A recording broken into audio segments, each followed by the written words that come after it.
बिस्मिल्लाहिर्रहमानिर्रहीम। अस्सलाम वालेकुम नाज़रीन, आप यूट्यूब चैनल देख रहे हैं। मैं इमरान खान हूँ। नाज़रीन, वादिय तीरा में जो वाक़या पेश आया, अफसोसनाक जो सानिया हुआ, उसके ऊपर पूरे खैबर पख्तूनख्वा में, हत्ता के पूरे पाकिस्तान में कोहराम मचा हुआ है।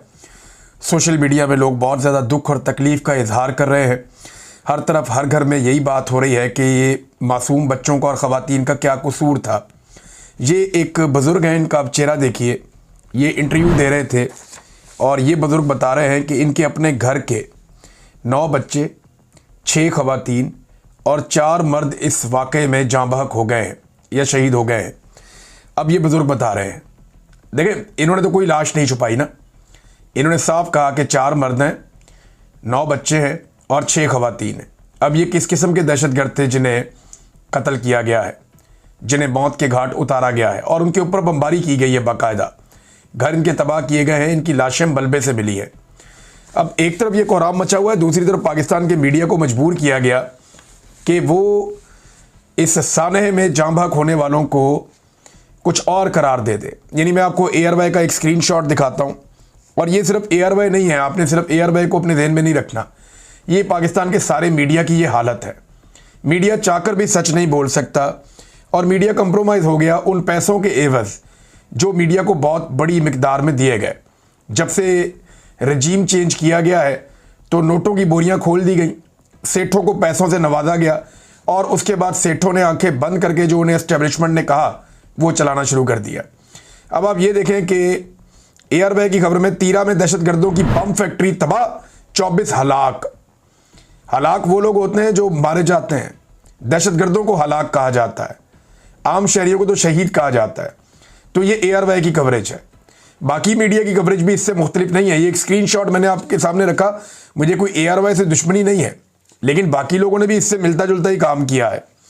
और ये नन्हे नन्हे दहशतगर्दों की तस्वीरें भी दिखा देता एयरवे या बाकी मीडिया, दिखाते ना ये छोटे छोटे बच्चे जो शहीद हो गए हैं, ये जो ख़वातीन हैं, इनकी भी दिखा देते कि ये दहशतगर्द हैं जनाब, ये मारे गए हैं वहाँ पर। यानी वो बयानिया उठा के एज इट इज़ चला दिया जो उन्हें एस्टेब्लिशमेंट ने थमा दिया। अपने तौर पे कोई जर्नलिज्म नहीं की, कोई पता नहीं किया कि ये लोग कैसे मारे गए, किस तरह की बमबारी हुई। ये मैं आपको याद दिलाता हूँ, आज से बहुत साल पहले, लगभग इस वाक़े को 19 साल हो गए हैं। आज से 19 साल पहले एक DGI-SPR हुआ करते थे जिनका नाम था मेजर जनरल शौकत सुल्तान। उन्होंने एक स्टेटमेंट दिया था और उस वक्त जो वाक़या पेश आया था वो वाक़या था 30 अक्टूबर 2006 को एक वाक़या हुआ था। बाजोड़ में अमरीकी ड्रोन हमले में 69 बच्चों समेत 80 शहरियों को शहीद किया गया था। 69 बच्चे थे और 80 शहरी शहीद हो गए थे। उस वक्त के DGI-SPR मेजर जनरल शौकत सुल्तान साहब ने प्रेस कॉन्फ्रेंस में अंग्रेजी में ये बोला था कि मारे जाने वाले सारे दहशतगर्द थे। अब इसी तरह आज जो 25 लोग शहीद हुए हैं उनका भी एग्जैक्टली उसी तरह बयान आ गया है। ये बयान अभी भी सोशल मीडिया के ऊपर मौजूद है, आप निकाल कर सुन सकते हैं जो उस वक्त मेजर जनरल साहब ने कहा था। ये देखें आप। So we have carried out a strike this morning and we have successfully knocked out the compound of the madrasa. And let me tell you that there were no women and children present inside the compound of that madrasa. The madrasa was being used by the miscreants for the militant training activity, and there are no other civilian houses within 100 meters radius of that madrasa. So there is no collateral damage whatsoever. अच्छा, उस दौर में जो है वो तो ये बात कर दी गई और मीडिया ने यही चला दी, लेकिन बाद में पता चला कि ये तो अमरीकी हमला था और इसके नतीजे में इस तरह से शहादतें हुई हैं और वहाँ जो बच्चे हैं बहुत बड़ी तादाद में थे। इसी तरह से अब भी एक स्टेटमेंट दे दिया गया, मीडिया पे चलाया जा रहा है। अब वो काम जो है वो मीडिया खुद कर देता है और सोर्सेज से करके भी चला देते हैं। यानी पूरा एक ऑपरेशन का एक माहौल बना हुआ है खैबर पख्तूनख्वा में, लेकिन वहाँ की हुकूमत मानती नहीं है। अब मीडिया, ये याद हमने रखना है हमेशा कि पाकिस्तान का मीडिया निहत्ते पाकिस्तानियों का जब खून बह रहा था, जब मासूम बच्चे और ख़वातीन शहीद हो रही थी, तो वो इस पे बोलने की जुर्रत नहीं कर रहा था, इस पे आवाज़ नहीं उठा रहा था। पाकिस्तान का जो वज़ीर दिफा है वो रोज़ाना की बुनियाद पर फ़लस्तीनी बच्चों की तस्वीरें लगाता है और उसके ऊपर बड़े जज्बाती जुमले लिखता है। हालांकि वो फ़ौज का सरबराह है, वो चाहे तो वो ये कह सकता है और फ़लस्तीन के मामले के अंदर वो कह सकता है कि फ़ौजी ताकत भी हम इस्तेमाल करेंगे, लेकिन वो ये नहीं करता। वो हमेशा मुसलमान मुल्कों को या अरब ममालिक को ताने देता है और वो ये कहता है कि ये बच्चों की आ लग जाएगी, बच्चों की बदवाएं लग जाएंगी। तो अब तो सऊदी अरब के साथ दिफाई मुआहदा भी हो गया ना, लेकिन वो फ़लस्तीनी बच्चों की तस्वीरें लगाता है अपने सोशल मीडिया की रीच को बढ़ाने के लिए। लेकिन आज जो पाकिस्तानी बच्चों की तस्वीरें हैं वो इस वज़ीर दिफा ने नहीं लगाई। खैबर पख्तूनख्वा का जो गवर्नमेंट है उसका मौक़िफ़ तो पहले सामने आ ही नहीं रहा था, बहुत इंतज़ार करना पड़ा। बड़ा लंबा इंतज़ार करने के बाद बिलाखिर जो है वो अली अमीन गंडापुर साहब का स्टेटमेंट एक जारी किया गया खैबर पख्तूनख्वा हुकूमत की जानिब से। गंडापुर साहब की जो वीडियो आई है उसमें ऑडियो नहीं है, वरना नॉर्मली वो एक बयान जारी कर देते होते हैं, लेकिन इस पर कोई इस तरह का बयान नहीं आया। पाकिस्तान तहरीक इंसाफ का मौक़िफ़ आप पहले देख लीजिए, फिर मैं आपको बताता हूँ कि ये चल क्या रहा है, खैबर पख्तूनख्वा की हुकूमत क्या कह रही है, वफाक क्या कह रहा है और सिक्योरिटी दराए अब फौज क्या कह रही है। ये सारा मैं आपके सामने रखता हूँ। शेख वकास अकरम ने तहरीक इंसाफ का रद्द-ए-अमल दिया। वो कहते हैं कल रात वादिया तीरा के अफसोसनाक वाक़े में, जिसके नतीजे में कई घर मुकम्मल तौर पर तबाह हो गए, मुतअद्दिद कीमती जानों का ज़िया हुआ, जिनमें मासूम बच्चे भी शामिल हैं। इस वाक़े पे पाकिस्तान तहरीक इंसाफ शदीद दुख और अफसोस का इजहार करती है। हम शोहदा के ख़ानदानों के गम में बराबर के शरीक हैं। अब फ़ौज ये कह रही है कि ये शोहदा नहीं है, ये हलाक हुए हैं, और मीडिया भी यही चला रहा है।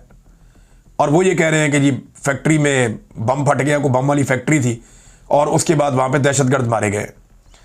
अब पीटीआई कह रही है कि हमें बहुत अफसोस है, दुख है, शोहदा के ख़ानदानों के गम में बराबर के शरीक हैं। हम शोहदा के बुलंद दर्जात के लिए दुआगो हैं और ज़ख्मियों की जल्द सेहतयाबी के लिए अल्लाह ताला से दुआ करते हैं। इमरान खान की पॉलिसी वाज़ेह है कि इस किस्म के इक़दाम ना सिर्फ अमन व अमान को शदीद नुकसान पहुँचाते हैं, बल्कि इनका मकसद पाकिस्तान तहरीक इंसाफ की हुकूमत और अवामी मैंडेट के खिलाफ साजिश के अलावा कुछ नहीं है।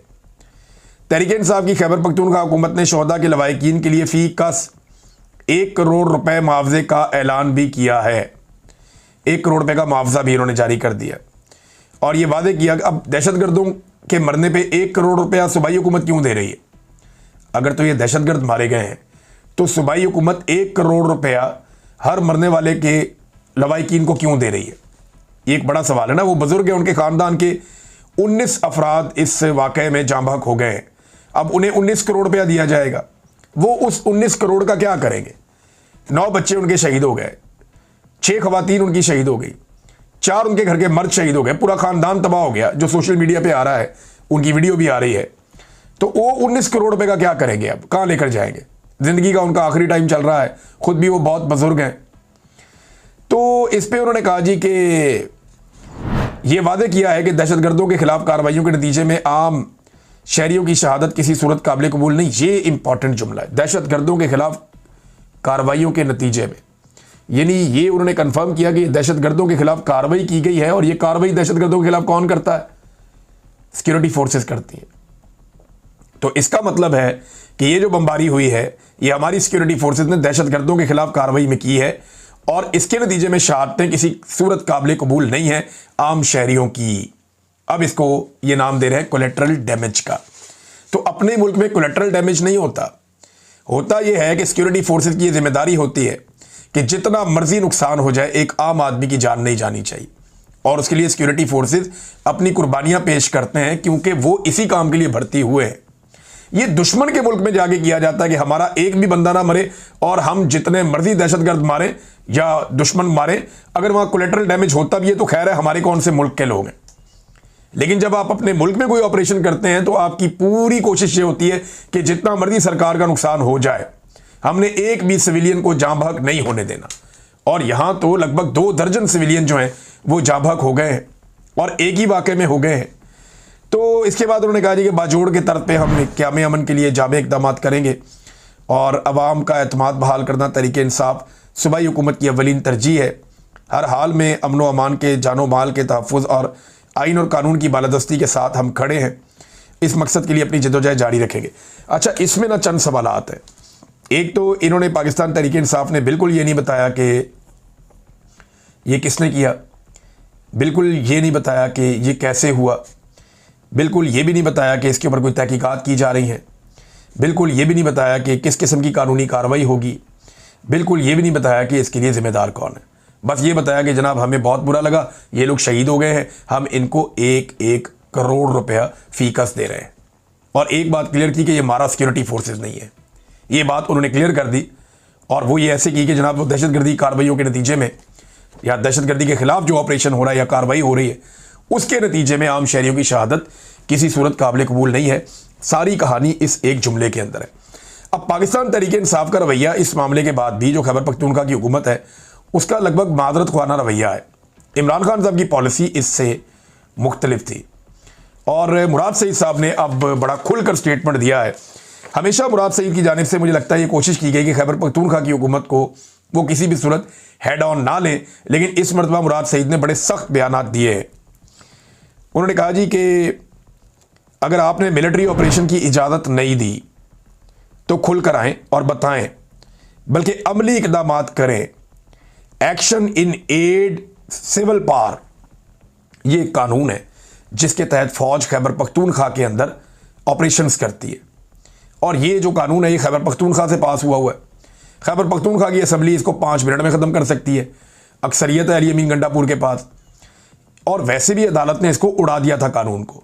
ये तो खैबर पख्तूनख्वा की ही हुकूमत अपील लेकर सुप्रीम कोर्ट में गई हुई है और स्टे लिया हुआ है। अगर वो स्टे उठा ले वहाँ से या रिव्यू वहाँ पे जो पटिशन दायर की हुई है वो उठा ले तो वैसे ही ये कानून ख़त्म हो जाएगा। तो इस पे मुराद सईद ने कहा कि action in aid civil power की करारदाद के बाद कानून साजी करें, सुप्रीम कोर्ट से रिव्यू पटिशन अपनी वापस लें। मजीद जो है मुराद सईद ने कहा सूबाई हुकूमत वादी तीरा में लड़ाका तैयारों से जो शहीद किए गए हैं इसके खिलाफ अपनी मुद्दईयत में FIR दर्ज करे। ये जाली FIR पर घर तोड़ते हैं, आप इतने शोहदा का मुकदमा करके इनको गिरफ्तार नहीं कर सकते। यानी या तो जाली FIR के ऊपर लोगों के घर तोड़ देते हैं, ये मुराद सईद कह रहा है, और आप इतने सारे शहीद हो गए आपके तो आप गिरफ्तार नहीं कर सकते इन लोगों को। काबीना का इजलास बुलाकर अपनी पोजीशन वाज़ेह करें और अलल ऐलान इन मुजरमों का मुहासबा करें और अमली इक़दामात की तरफ बढ़ें।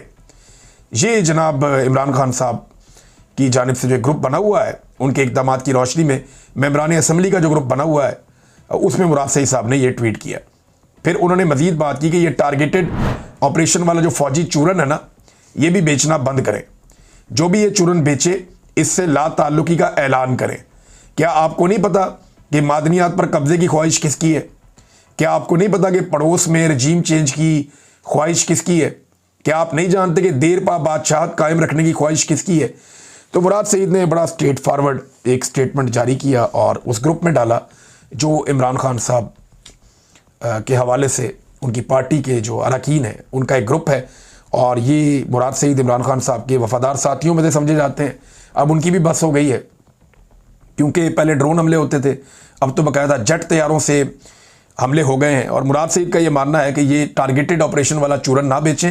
ये खैबर पख्तूनख्वा में बाकायदा ऑपरेशन हो रहा है और हालात ख़राब किए जा रहे हैं। ये बंदे कैसे यहाँ पे लाए गए और कौन लेकर आया ये भी सबको पता है कि दहशतगर्द कैसे आए। आज बच्चा बच्चा सारे हकायक जानता है। तो ये जनाब मुराद सईद साहब ने स्ट्रेट अवे सारी बातें कह दी। अब नादरीन पाकिस्तान तहरीक इंसाफ का स्टेटमेंट भी मैंने आपको बताया, मुराद सईद का स्टेटमेंट भी आपको मैंने बताया। इमरान खान इसके बारे में क्या कहते हैं वो वक्तन फ़वक्तन हम आपके सामने रखते रहते हैं। लेकिन अगर ये दहशतगर्द हैं तो इन्हें सूबाई हुकूमत इमदाद क्यों दे रही है? अच्छा, बाकी जो जमातें हैं ना वो अजीब तरीके से खामोश हैं, वो हिसाब किताब लगा रहे हैं कि इसके ऊपर कुछ कहना भी है या नहीं कहना। यानी गंडापुर साहब 20 घंटे तक तो बिल्कुल खामोश रहे इस वाक़े के बाद। फिर जब कोर कमांडर हाउस की जानिब एहतजाज की कॉल आई और बड़ा सियासी इत्तेहाद भी इसके अंदर शामिल हो गया मकामी क़यादत के अलावा, तो फिर गंडापुर साहब होश में आए। उन्होंने इसकी मजम्मत की और लवाहिकीन के लिए 1-1 करोड़ के मुआवजे का ऐलान कर दिया। अब इमरान खान साहब का स्टेटमेंट है वो मैं आपको पढ़ के सुनाता हूँ। उसके बाद डोनाल्ड ट्रंप के हवाले से और अमेरिका में अक़वाम मुत्तहिदा के हवाले से कोई डेवलपमेंट है वो आपके सामने रखूँगा। इमरान खान साहब कहते हैं कि तोशाखाना 2 का झूठा केस मुकम्मल तौर पर ज़मीन बोस हो चुका है क्योंकि ये केस जिस शख्स के बयान की बुनियाद पर खड़ा किया गया था वो गवाह ही अदालत में झूठा साबित हो चुका। इस केस को मजीद खींचने का जवाब नहीं बनता क्योंकि प्रोसिक्यूशन की जानिब से पेश किए गए गवाह ब्रिगेडियर अहमद और कर्नल रेहान ने भी ये बयान दिया है कि तोशाखाना से लिए गए तोहफ़ों के कागजात मुकम्मल थे, लेकिन तमाम सबूतों और सरकारी गवाहों के झूठे साबित होने के बावजूद केस की समाअत जारी है। अगर सियासी इंतकाम ही मकसद है तो इस झूठे केस में भी मेरी और बुशरा बीबी की बरीयत इसी हफ्ते हो जानी चाहिए अगर इंतकाम ना लेना हो तो। जुमेरात को अलकादर केस की भी बिलाखर तारीख दे दी गई है। मुझे अब भी उम्मीद है कि अदालत मेरिट और कानून को सामने रखते हुए इन मुकदमात में इंसाफ देगी। और इस झूठे केस में रिहाई हो जाएगी। मोहसिन नकवी ने क्रिकेट और आसिम मुनीर ने पाकिस्तान का एक जैसा हाल कर दिया है। पाकिस्तान में हर इदारा इस वक्त तबाही का शिकार है। क्रिकेट वाहिद खेल है जो पूरी कौम शौक से देखती है। क्रिकेट को भी जब से मंजूर नज़र मोहसिन नकवी के हवाले किया गया है, तबाही ही तबाही है। पाकिस्तानी टीम ने 2021 में भारत को 10 विकेटों से शिकस्त दी थी और तब एक बाएतमाद टीम थी। उनके पास मैच जीतने का एक वाहिद तरीका यह है कि आसिम मुनीर और मोहसिन नकवी को ओपनिंग बैट्समैन के तौर पर भेजा जाए और सिकंदर सुल्तान राजा, काजी फायद ईसा को अंपायरिंग दी जाए और डोगर को थर्ड अंपायर बना दिया जाए, क्योंकि मौजूदा सेटअप को जीतने का यही एक तरीका मालूम है कि यही एक तरीका से जीत सकते हैं। आसिम मुनीर को सोचना चाहिए कि अपने नाजायज़ इक़्तिदार को तूल देने के लिए उसने क्या कुछ किया है। सबसे पहले जमहूरियत ख़त्म की, 9 मई का फॉल्स फ्लैग करके मुल्क की सबसे बड़ी सियासी जमात को कुचला। फिर 8 फरवरी को इंतखाबात में अवाम ने जो मुझे 2/3 अक्सरियत दी उसे छीन कर इक़्तिदार उन चोरों के हवाले कर दिया जिन्होंने अवाम का पैसा लूटने के सिवा कोई दूसरा काम नहीं किया। बावजूद डिक्टेटरशिप मुशर्रफ को अगर कोई अवामी हमायत हासिल थी तो इसकी 2 वजूहात थी। एक, उसने मीडिया को आज़ाद किया था। 2, वो मुल्क के 2 करप्ट तरीन ख़ानदानों यानी शरीफ और जरदारी ख़ानदान का एहतसाब कर रहा था। अब इसी सज़ा याफ्ता करप्ट माफिया को दोबारा मुल्क पर मुसल्लत करके मुल्क को कई दहाइयों पीछे धकेल दिया गया है। दूसरा, 26वीं तरमीम के जरिए अदलिया की खुद मुख्तारी सलब करके उसे एक सरकारी इदारे में तब्दील कर दिया गया है। इसके बावजूद वो जजेस काबिल तहसीन हैं जो आज भी कानून की हुक्मरानी और आइन की बालादस्ती के साथ खड़े हैं। ये जजेस पूरी कौम के हीरोज़ हैं और पूरी कौम इनके पीछे खड़ी है, जिन्होंने इन कठिन तरीन हालात में भी हक का आलम उठाया है। दूसरी जानिब वो जजेस जो आसिम ला के सामने झुके हुए हैं, उन्हें ना तो तारीख और ना ही ये कौम कभी माफ़ करेगी। तीसरा, मुल्क में जुल्म का बाजार गर्म किया गया, इखलाकी निज़ाम को मुकम्मल तौर पर तबाह किया गया और इंसानी हकूक़ की बदतरीन पामालियाँ की गई। लोगों को जेलों में डाला गया और मिलिट्री ट्रायल करके गैर कानूनी सज़ाएँ दी गई और ये सिलसिला बिना किसी एहतसाब के खौफ के जारी है। अच्छा, मिलिट्री ट्रायल में ना यहाँ मैं रोकता हूँ इमरान खान साहब के बयान को। मिलिट्री ट्रायल में एक और डेवलपमेंट आई है और वो डेवलपमेंट ये है कि 135 दिन गुजर गए जो सुप्रीम कोर्ट ऑफ पाकिस्तान ने फैसला दिया था कि सिविलियन का मिलिट्री ट्रायल कर लो। ये एक स्याह फैसला है पाकिस्तान की तारीख का। इसी सिलसिले में जो तफसीली फैसला अब आया है वो 135 दिन के बाद आया। मुख्तसर फैसले में भी ये कहा गया था, तफसीली फैसले में भी यही कहा गया है कि हुकूमत 45 दिनों में कानून साजी करे ताकि जो मिलिट्री कोर्ट में सज़ा मिले जिन कैदियों को, वो हाई कोर्ट में अपील कर सकें और इस हवाले से जो हुकूमत है वो कानून साजी करे। लेकिन आज 135 दिन गुजरने के बावजूद कानून साजी नहीं हुई। जो कानून साजी 22 जून को मुकम्मल होनी थी वो अभी तक नहीं हुई। अगर किसी की एक्सटेंशन का कानून होता तो वो फटाफट मुकम्मल हो जाता, ये हम सारे जानते हैं, लेकिन ये कानून साजी मुकम्मल नहीं हुई। अच्छा जी, इसके बाद इमरान खान साहब ने कहा कि अपनी जमात में ख़ास तौर पे उनको पता है ना कौन कौन एस्टेब्लिशमेंट के पास जाता है। अली अमीन को, बैरिस्टर सैफ को और बैरिस्टर गौर को पैगाम देना चाहता हूँ कि एस्टेब्लिशमेंट के साथ जो रब्ता है मुकम्मल तौर पर मुनक़ता कर दें। एस्टेब्लिशमेंट ने अगर कोई बात करनी है तो अडियाला जेल आकर मुझसे करें। आप इनसे जितनी मुज़ाकरात की कोशिश करते हैं वो उतना ही जुल्म और सितम की शिद्दत बढ़ाकर हमारी जमात को कुचलने की कोशिश करते हैं। किस कदर गैर इंसानी अमल है कि गुजरावाला में 2 साल से बेगुनाह कैद कासिम खोखर का बरवक्त इलाज नहीं करवाया गया, जिससे इसकी जेल में मौत वाक़ हो गई। इससे पहले भी कई वर्कर्स जेल से आकर फौत हो चुके हैं। मैं इनके ख़ानदानों से इज़हार ताज़ियत करता हूँ। 27 सितंबर को पेशावर जलसे में पूरी कौम शिरकत करे। ये जलसा कानून की बालादस्ती, आज़ाद मीडिया, खुद मुख्तार अदलिया और जमहूरियत की बहाली के लिए है। इसलिए पूरी कौम को यकज़बान होकर निकलना होगा। अली अमीन गंडापुर इस जलसे के इंतज़ामात करें और जुनैद अकबर इनका साथ दें। पूरी पार्टी और वर्कर्स इस जलसे को तारीखी बनाने के लिए मेहनत करें। ये नाज़रीन इमरान खान साहब का स्टेटमेंट है। अब शहबाज शरीफ साहब गए हुए हैं अमेरिका, वो लंदन से अमेरिका चले गए। वहाँ वो शिरकत करेंगे अक़वाम मुत्तहिदा के इजलास में। वहाँ डोनाल्ड ट्रंप से मुलाकात भी है और डोनाल्ड ट्रंप के हवाले से जो बात की गई कि वो मुख्तलिफ ममालिक के रहनुमाओं से मिलेंगे, जिनमें एशियाई ममालिक में कतर, सऊदी अरब, इंडोनेशिया, तुर्की, पाकिस्तान और उर्दन के रहनुमा होंगे। अब ये मुलाकात इकट्ठी होगी या अलग अलग होगी या 2-2, 5-5, 10-10 मिनट की होगी, ये आइडिया नहीं है, लेकिन ट्रंप की इनसे मुलाकात करवाई जाएगी। फिर यूक्रेन और अर्जेंटीना और यूरोपीय यूनियन के रहनुमाओं से भी डोनाल्ड ट्रंप की मुलाकातें। डोनाल्ड ट्रंप का एक बड़ा मसला ये है कि मगरबी ममालिक जो फ़लस्तीन को तस्लीम कर रहे हैं, ये चीज़ डोनाल्ड ट्रंप को इरीटेट करती है और परेशान करती है। जहाँ ये काम हो रहा है वहाँ डोनाल्ड ट्रंप चाहते हैं कि कुछ ममालिक इसराइल को भी तस्लीम करें, क्योंकि इसराइल की सपोर्ट जो है वो अमेरिका करता है, ये हम सब जानते हैं। अब बरतानिया, ऑस्ट्रेलिया, कनाडा और पुर्तगाल के बाद एक और मुल्क सामने आया है, फ्रांस। उसने भी फ़लस्तीन को तस्लीम करने का ऐलान कर दिया। बरतानिया में बाकायदा फ़लस्तीनी एम्बेसी कायम हो चुकी है, उसका झंडा भी बुलंद किया गया और बाकायदा उन्हें अब एक स्टेटस मिल चुका है यहाँ पे एम्बेसी का बरतानिया में। तो ये एक बड़ी खबर है। ऑस्ट्रेलिया और कनाडा और पुर्तगाल और फ्रांस में भी ये होने जा रहा है। दीगर मगरबी ममालिक भी ऐसा इरादा रखते हैं। अब डोनाल्ड ट्रंप की कोशिश होगी कि कुछ और मुल्क इसराइल को तस्लीम कर लें, वहाँ कोई गुंजाइश पैदा हो जाए। डोनाल्ड ट्रंप ने सऊदी अरब के हवाले से एक स्टेटमेंट दिया। ये बड़ा इंटरेस्टिंग स्टेटमेंट है, मैं इसका तर्जुमा आपके सामने रखूंगा। इमरान खान साहब ने तो खुशाइंद करार दिया कि ये जो हुआ है सऊदी अरब के साथ पाकिस्तान का मुआहिदा, ये खुशाइंद है और अच्छी बात है, ये फ़ख्र की बात है। लेकिन डोनाल्ड ट्रंप ने सऊदी अरब के बारे में एक जो स्टेटमेंट दिया, ये जरा स्टेटमेंट आप देखिए। We protect Saudi Arabia. Would you say they're rich? And I love the king, King Solomon, but I said, King, we're protecting you. You might not be there for 2 weeks without us. You have to pay for your military. You have to pay. अब नाज़रीन ज़रा सुन लीजिए कि Donald Trump ने कहा क्या। उन्होंने कहा, जी हम सऊदी अरब का तहफ़्फ़ुज़ करते हैं। क्या आप ये कहेंगे कि वो अमीर हैं? मैं उससे मोहब्बत करता हूँ किंग से, तो मैंने उससे कहा कि किंग हम आपका तहफ़्फ़ुज़ करते हैं, हमारे बगैर आपकी बादशाह 2 हफ्ते भी यहाँ नहीं ठहर पाएगी। तो जो फ़ौजी हैं या जो हमारा फ़ौजी हैं उनके लिए आप पे करें।